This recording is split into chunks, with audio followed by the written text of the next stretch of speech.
Part 6, Realm and Commonwealth by Spiers. Copyright 2018.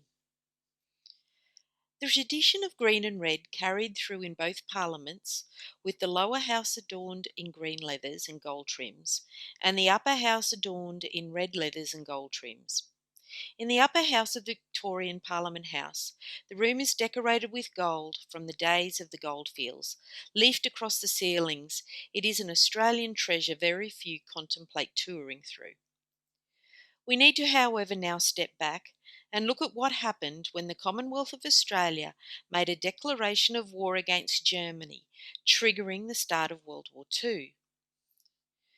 Here we have a Queen of Australia by coronation oath to Australia, separately in a list of realms of which she is head. Along with the United Kingdom of Great Britain and Northern Ireland, she lays claim to be in oath to Australia and Canada separately. Post her coronation oath, Queen Elizabeth, then entouring the Commonwealth of Australia and opening parliaments of federal and state, installs Royal Powers Act 1953, conferring the Queen's power through the Governor-General and the Governor-General's powers unto the Queen. The Queen takes oath to the United Kingdom of Great Britain and Northern Ireland through Royal and Parliamentary Titles 1927, taking name change to United Kingdom of Great Britain and Ireland, to which Commonwealth of Australia sources its authority. This is in conflict to George V's style and title 1927, wherein he divides the realm to Great Britain, Ireland and other realms and territories. In 1931, the Parliament of the United Kingdom of Great Britain and Northern Ireland installed the Statute of Westminster. This is a key aspect of the history of the Commonwealth of Australia. It demonstrates that the Parliament's decisions in the UK were separate and outside of the jurisdictions of the Commonwealth of Australia, and the kingdom or realm by which that creation was left to exist post-Imperial Conference 1926 and the Balfour Declaration 1926. The Parliament of the United Kingdom severed itself from passing any legislation relative to its former dominions in the Commonwealth of Australia, Canada, and its other realms or territories beyond the seas. The Commonwealth of Australia didn't have to do anything to accept these changes, as this was the UK Parliament limiting the UK Parliament from future roles in the former dominions. The Lord Balfour Declarations and the Imperial Conferences of 1926 divided an empire into separate realms, with the heads of state issuing style and title to reflect the change. King George V displayed this by separation of Great Britain from Ireland in his Style and Title 1927. Royal Styles and Parliamentary Titles 1927 had formed by name from the former to be the United Kingdom of Great Britain and Northern Ireland. Its coat of arms reflected by the throne room at the House of Lords, showing shamrock down the edge of harp in third quarter of the shield in coat of arms above the thrones, and emblazoned on the rear of the throne themselves. 1925 Government Gazette displays a third royal arms, displaying straight edge curve on harp, which is assumed to be linked to Kingdom of Scotland, and is displayed on Queen Elizabeth's Great Seal, and on the walls behind the magistrates and judges of New South Wales courtrooms.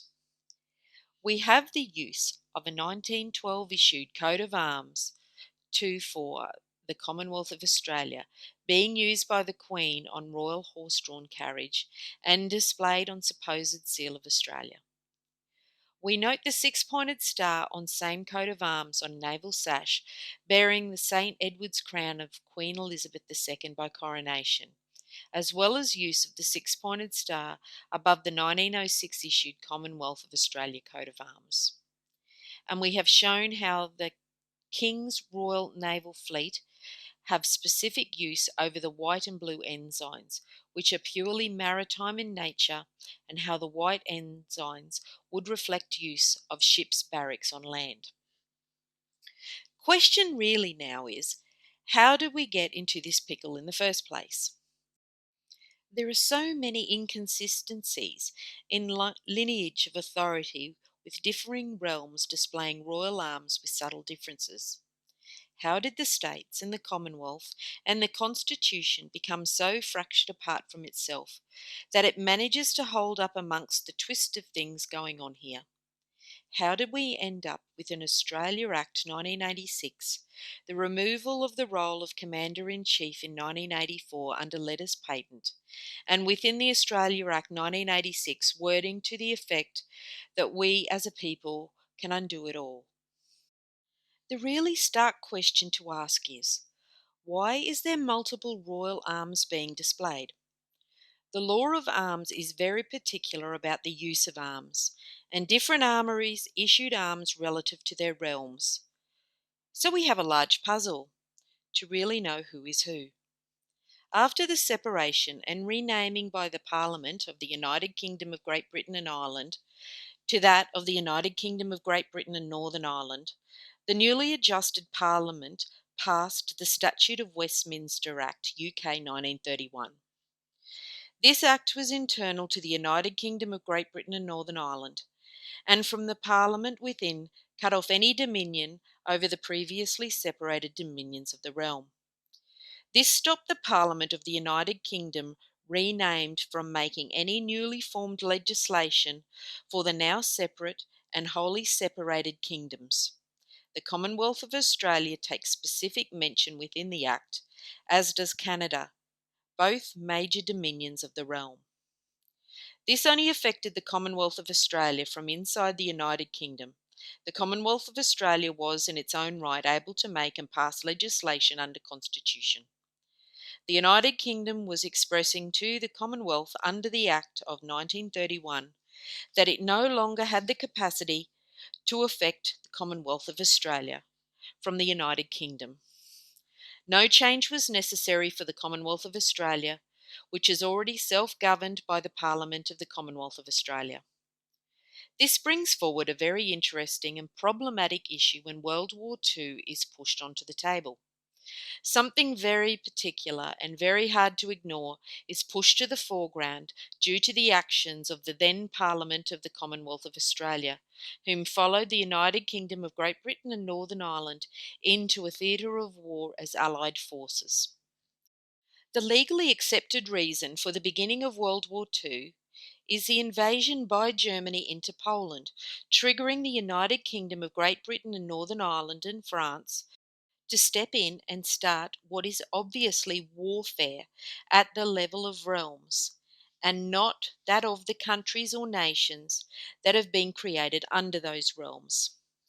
The United Kingdom Prime Minister had declared war on 3rd of September 1939, committing British forces to the task of fighting Germany with France as their initial ally.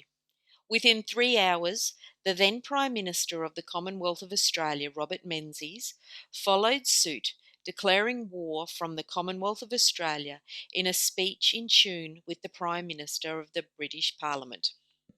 It was on the defence of the realm was at play again, or so they thought. The motherland had the Commonwealth to defend a realm again. But alas, there was a problem. And we have seen as we discuss the use of royal arms throughout the Commonwealth of Australia's history. There was a problem in that the Prime Minister had declared warfare on behalf of a foreign realm without ever considering the consequences of those actions. This put an act of war on the table and pulled the King's ships of war, the Royal Naval Fleet, into play, being the backbone of the realm's defence. This was in defiance of the Commonwealth of Australia Constitution Act July 1900 UK PGA, and in defiance of something higher than the Parliament itself. Could this be considered a war crime if not treason? We have a United Kingdom of Great Britain and Northern Ireland, newly formed from the former kingdom in 1927. We have a foreign royal arms featured on the Government Gazette of the Commonwealth of Australia in 1925. And we have a separation from the Empire by way of the Balfour Declarations, making the Commonwealth of Australia separate in and of its own realm of Australia. This is a key point. The Balfour Declaration divided what was once a realm into multiple realms, The Commonwealth of Australia was once Dominion, but now had found itself sovereign and self-proclaimed in its own right.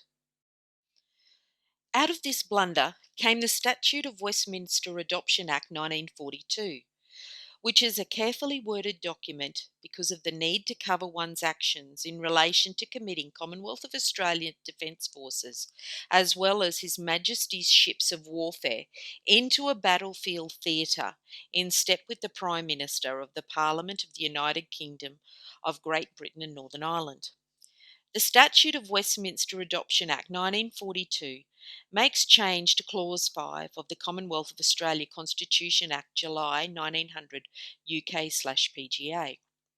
Commonwealth of Australia Constitution Act Clause 5. Operation of the Constitution and laws. See Note 3.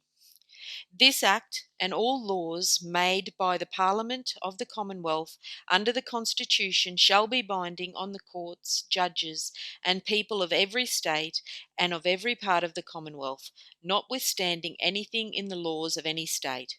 And the laws of the Commonwealth shall be in force on all British ships, the Queen's ships of war excepted, whose first port of clearance and whose port of destination are in the Commonwealth. Note 3. Covering Clause 5. See also the Statute of Westminster Adoption Act 1942. Firstly, we have the use of foreign arms behind a magistrate in a New South Wales courtroom. This royal arms is first seen on Government Gazette 1925. This royal arms is linked to Queen Elizabeth II through the realm of the Kingdom of Scotland. This is backed up by the Lord Lion of Scotland and the use of the same royal standard on herald's clothing. These arms suspected to be of the King of Scotland, as detailed previously in this paper. Secondly, we have defined the realm under Queen Victoria. We make note of use of Great Seal of the Commonwealth of Australia by George V. We make note of Great Seal of New South Wales by George VI displaying royal arms. We have defined Acts Interpretation Act 1966 to 1973, states United Kingdom is United Kingdom of Great Britain and Ireland. Thirdly, the Prime Minister of the United Kingdom of Great Britain and Northern Ireland makes declarations of warfare.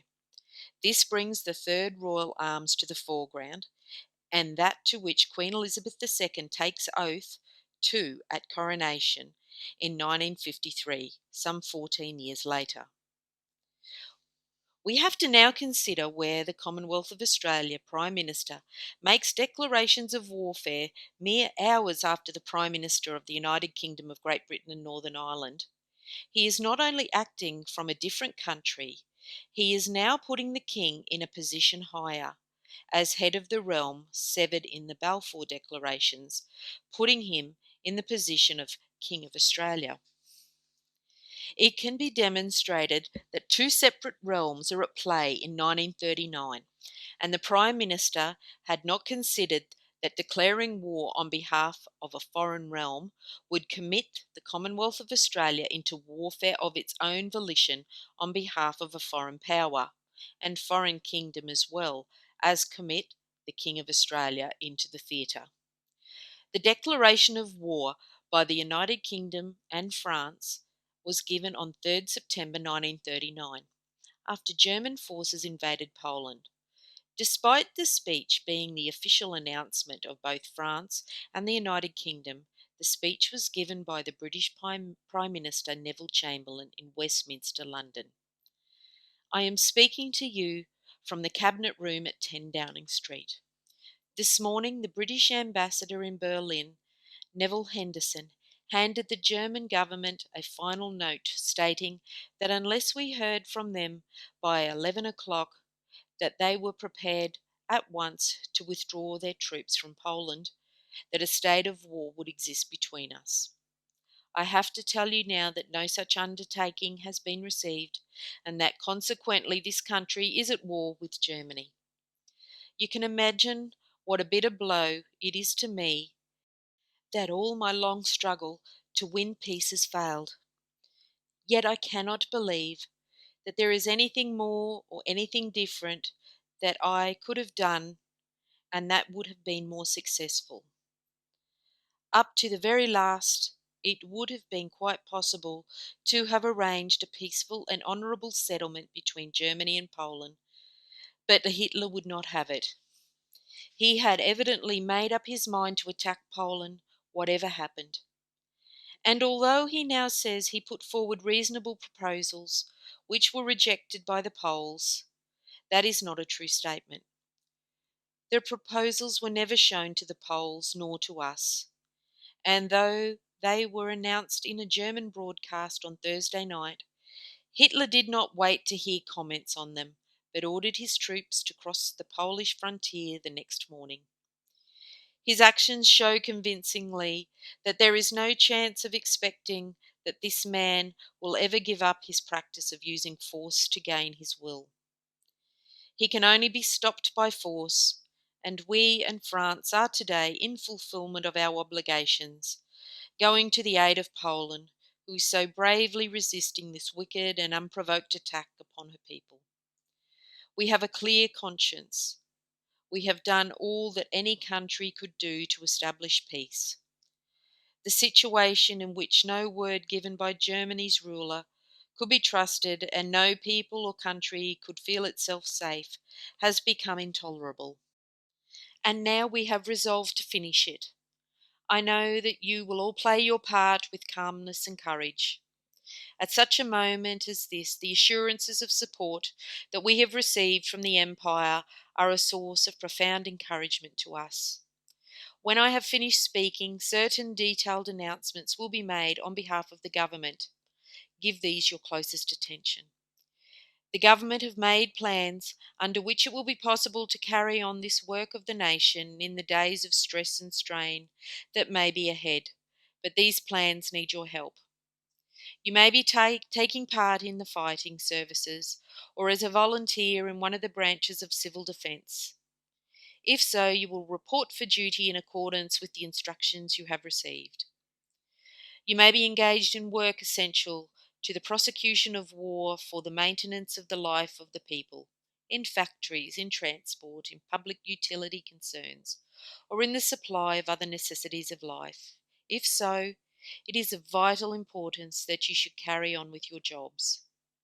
Now may God bless you all. May He defend the right. It is the evil things that we shall be fighting against: brute force, bad faith, injustice, oppression, and persecution.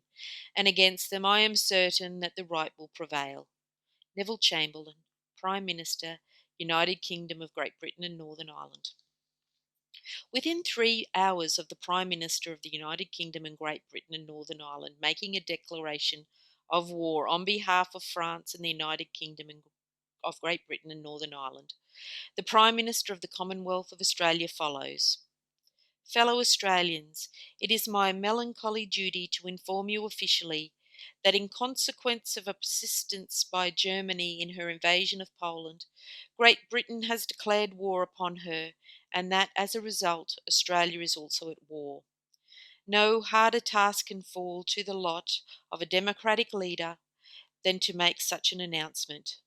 Great Britain and France, with the cooperation of the British Dominions, have struggled to avoid this tragedy. They have, as I firmly believe, been patient. They have kept the door of negotiation open. They have given no cause for aggression. But in the results of their effort have failed, and we are therefore, as a great family of nations, involved in a struggle which we must at all costs win, and which we believe in our hearts we will win. Robert Menzies, Prime Minister, Commonwealth of Australia. The Prime Minister of the Commonwealth of Australia was in conflict here, leading to the installation of the Statute of Westminster Adoption Act 1942. This post-dated act, in its own title as to certain legal difficulties in relation to sending Commonwealth Defence Forces into warfare along with the United Kingdom of Great Britain of Northern Ireland and France. Therefore, this post-dated Act is installed for securing the public safety and defence of the Commonwealth of Australia, and for prosecution of the war in which His Majesty the King is engaged. An Act to remove doubts as to the validity of certain Commonwealth legislation, to obviate delays occurring in its passage, and to effect certain related purposes by adopting certain sections of the Statute of Westminster 1931, as for the commencement of the war between His Majesty the King and Germany.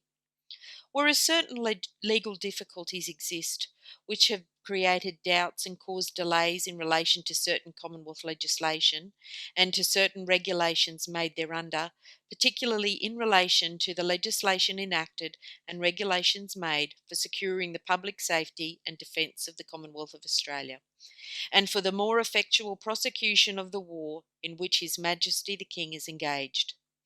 And whereas those legal difficulties will be removed by the adoption by the Parliament of the Commonwealth of Australia of sections 2, 3, 4, 5 and 6 of the Statute of Westminster 1931, and by making such adoption have effect as from the commencement of the war between His Majesty the King and Germany. Be it therefore enacted by the King's most excellent Majesty, the Senate, and the House of Representatives of the Commonwealth of Australia as follows. It is quite evident by the wording that this was relative to the conflict in which Robert Menzies had openly committed the Commonwealth of Australia to, and given the precedents of World War I as a realm, it was expected the same, although post-Balfour declarations, technically it became evident it wasn't the same. Adoption of Statute of Westminster 1931, Sections 2, 3, 4, 5 and 6 of the Imperial Act, entitled the Statute of Westminster 1931, which Act is set out in the schedule of this Act, are adopted. And the adoption shall have effect from the 3rd day of September 1939. 2. Validity of laws made by Parliament of a Dominion 28 and 29. VICT.C.63. 1. The Colonial Laws Validity Act 1865 shall not apply to any law made after the commencement of this Act by the Parliament of a Dominion. 2. No law and no provision of any law made after the commencement of this Act by the Parliament of a Dominion shall be void or inoperative on the ground that it is repugnant to the law of England, or to the provisions of any existing or future Act of Parliament of the United Kingdom, or to any order, rule, or regulation made under such Act, and the powers of the Parliament of a Dominion shall include the power to repeal or amend any such Act, order, rule, or regulation, in so far as the same is part of the law of the Dominion. 3. Parliament of power of Dominion to legislate extraterritorially.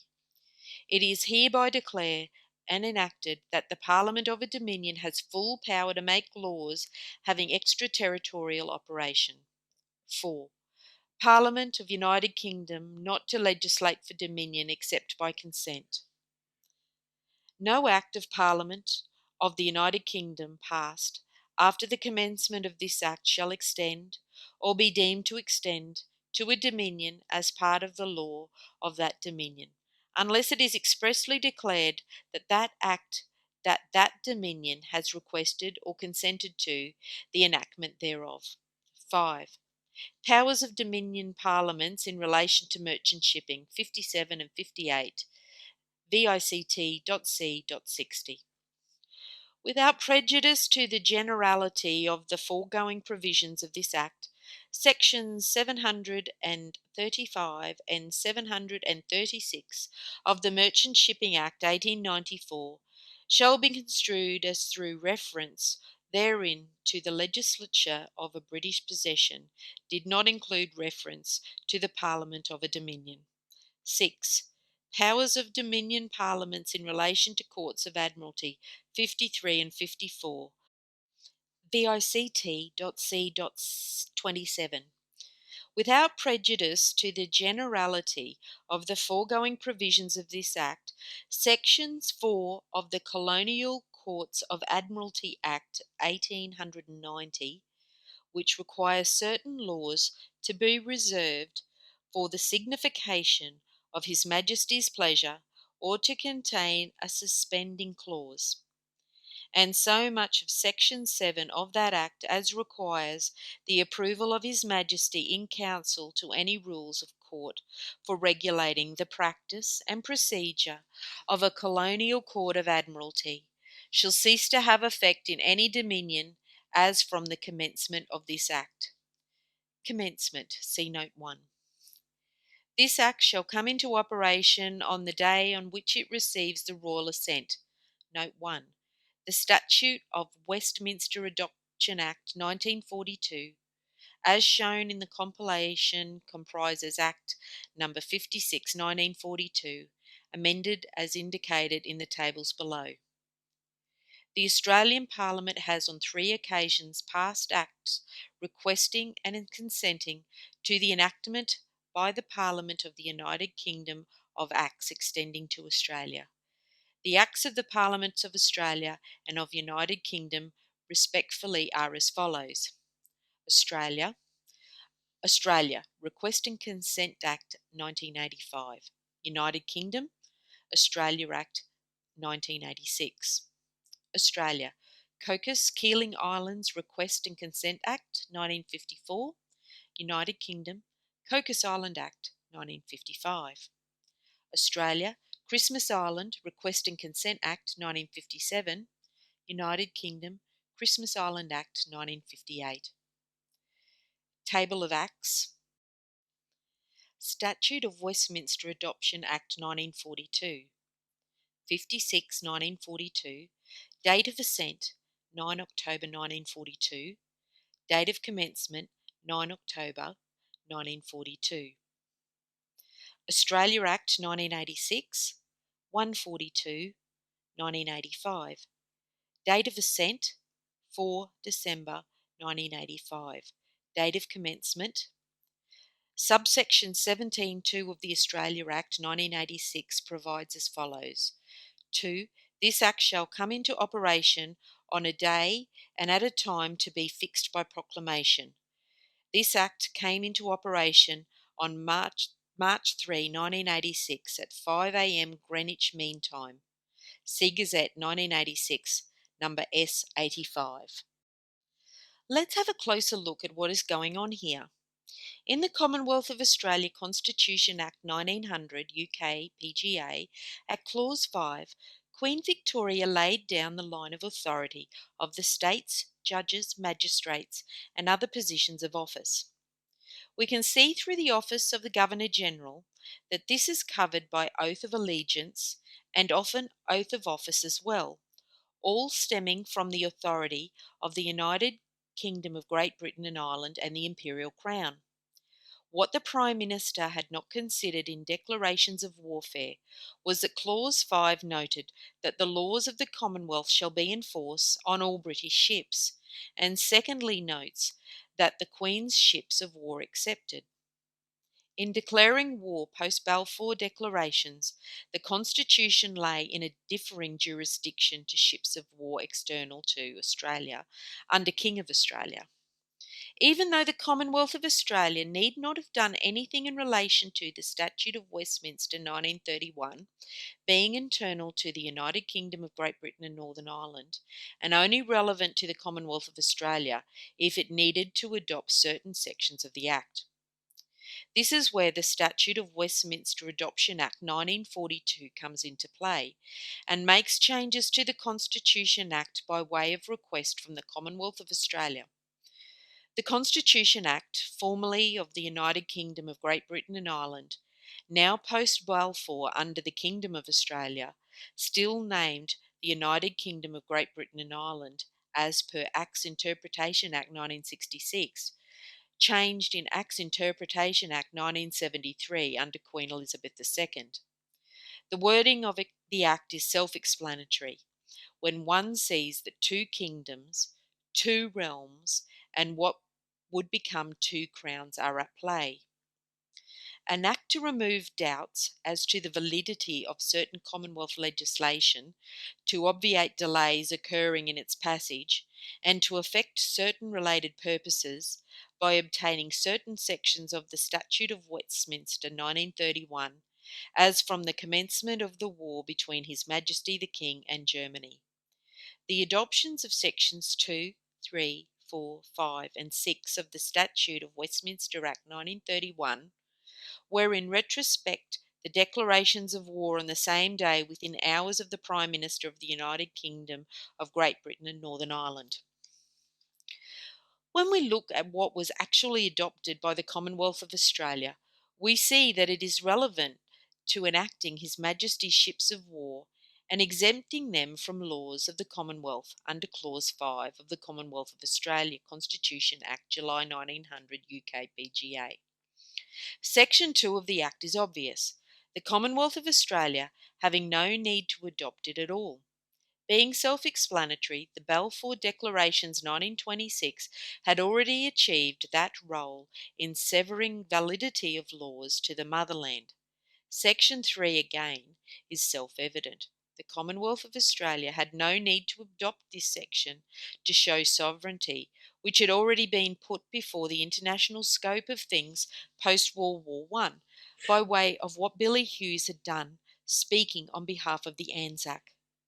The same can be said of Section 4, in that this is the UK Parliament restricting itself from passing legislation that could impact on what was a former colony, dominion, or territory. Post-declaration of an act of war, we can see that the Commonwealth of Australia did not need to adopt Sections 2 through 4 to the Statute of Westminster Act 1931. They are self-evident in that the UK Parliament has severed itself from the Commonwealth of Australia. Considering this in retrospect of declarations of warfare, and the Commonwealth of Australia Constitution at its last printing refers to Clause 5 relative to Note 3, being the Statute of Westminster Adoption Act 1942, it goes without saying that there is a conflict of legal interest, not apparent at first to the Prime Minister, Cabinet, Federal Executive Council, or the ministers of the time to catch the oversight. At Section 5, we have within the Shipping Act 1894 a reference to the British possession, which is relative to Clause 5 of the Constitution Act, wherein the laws of the Commonwealth was to extend onto those British ships. This section allowed for the Commonwealth to recognise British ships as foreign to the Commonwealth of Australia. Section 6 repeals colonial courts of admiralty and the requirement for King in Council to approve any rules regulating the practice. These two clauses related to the Admiralty are directly relative to defining British ships in Clause 5, and being Australian ships and courts of Admiralty separate to the motherland. Statute of Westminster Act 1931 UK. 4. Parliament of United Kingdom not to legislate for Dominion except by consent. No Act of Parliament of the United Kingdom passed after the commencement of this Act shall extend, or be deemed to extend, to a Dominion as part of the law of that Dominion, unless it is expressly declared in that Act that that Dominion has requested or consented to the enactment thereof. As a final note, we can see at Section 4 of the Statute of Westminster Act 1931 UK, adopted in the Statute of Westminster Adoption Act 1942, that request and consent to the United Kingdom would be still entertained by the United Kingdom of Great Britain and Northern Ireland. This is exactly the process that was followed through with to install the Australia Act 1986. If we refer to Hansard transcripts at the discussions of the Constitution within the House of Lords in the United Kingdom of Great Britain and Ireland, we can see that our forefathers were concerned about the problems that seem to have revolved around adopting the Statute of Westminster Act 1931 UK. Hansard UK, Sir William Anson, Oxford University. I have very great diffidence in rising to attempt to controvert the arguments of the honourable and learned gentleman, the member for Haddingtonshire. I think, however, that the honourable and learned gentleman has not sufficiently distinguished between the character of the Constitution proposed in this bill and the Canadian Constitution. In the latter, the Dominion and the provincial legislatures have manually exclusive powers of legislation. Here, each state in the Commonwealth will have the fullest powers of legislation, affected only by the Colonial Laws Validity Act and the power of reservation and the ultimate powers of disallowance. The Commonwealth will have limited powers of legislation, and therefore there can be no question of difficulty as to the limits inter se of the constitutional powers of the Commonwealth and the States. Mr. Holden, will the honourable gentleman permit me? He has overlooked clause 109, which states that when the law of the state is consistent with the law of the Commonwealth, the latter should prevail. Sir William Anson, I have not overlooked that clause. As long as the Commonwealth Parliament does not exceed its powers, its legislation would countervail any legislation of a state. If it exceeds those powers, the question becomes an imperial one. I venture to think that difficulties are not likely to arise in matters of legislation, but rather in matters of executive action, and it is in that direction we have to look mainly, if not entirely, for the question which may not come to be decided, as between the Commonwealth and the States, by the High Court. If that is so, I venture to think the honourable and learned gentleman's fears are unfounded, and that the Com. 647 promise, or the arrangement, or whatever else it may be accepted by this House without any fear of trenching on imperial interests or the interests of the colonies. War is often coined as a way to get an economy moving, and in many ways it's true, although wars also cost immense amounts of gold and silver to entertain. The United Kingdom of Great Britain and Ireland had taken place in several wars during the reign of Queen Victoria.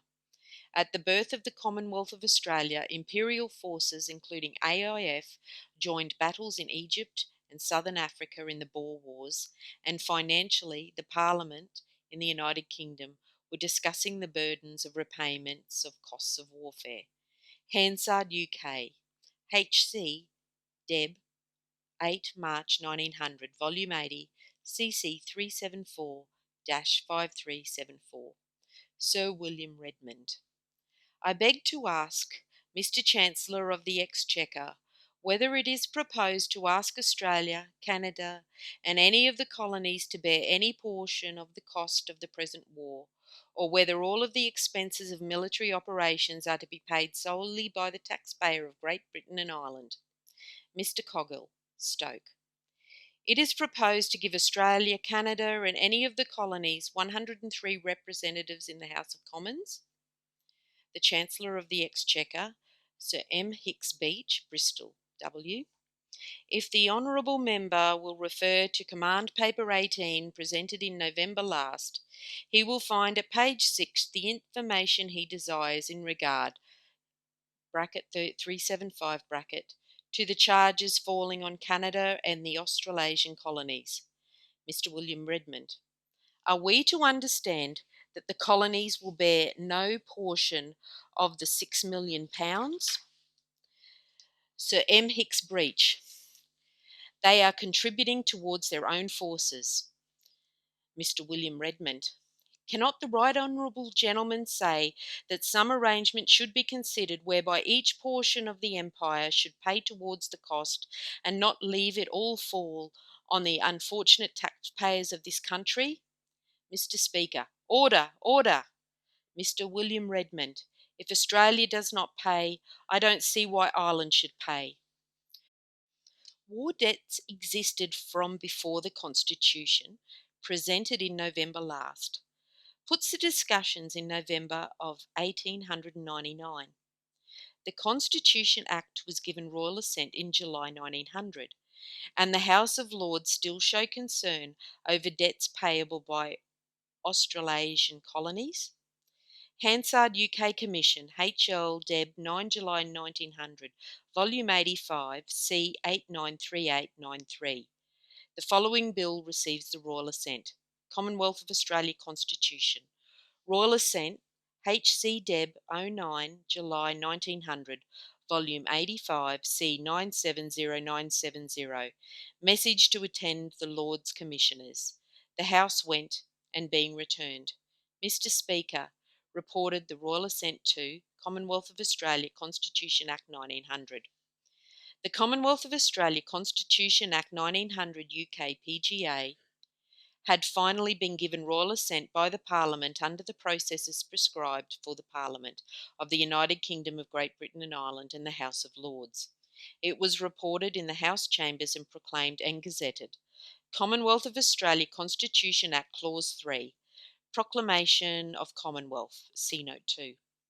It shall be lawful for the Queen, with the advice of the Privy Council, to declare by proclamation that on and after the date therein appointed, not being later than 1 year after the passing of this Act, the people of New South Wales, Victoria, South Australia, Queensland and Tasmania, and also, if Her Majesty is satisfied that the people of Western Australia have agreed thereto, of Western Australia, shall be united in a federal commonwealth under the name of the Commonwealth of Australia.